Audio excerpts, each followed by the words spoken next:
Mi ciclo, la verdad, abarca muchos campos porque las artes gráficas es un sector que abarca muchas cosas, en plan camisetas, cartelería, rotulación, también hacemos dípticos, banners, logos para empresas. Este fondo lo diseñamos nosotros, sí. Y también nos dedicamos también a hacer photocalls, obviamente.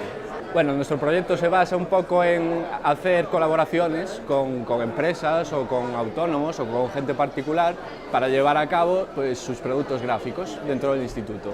Es una iniciativa que tenemos que luego también nos da opción con las ganancias que saquemos, si se sacan, ir de viaje.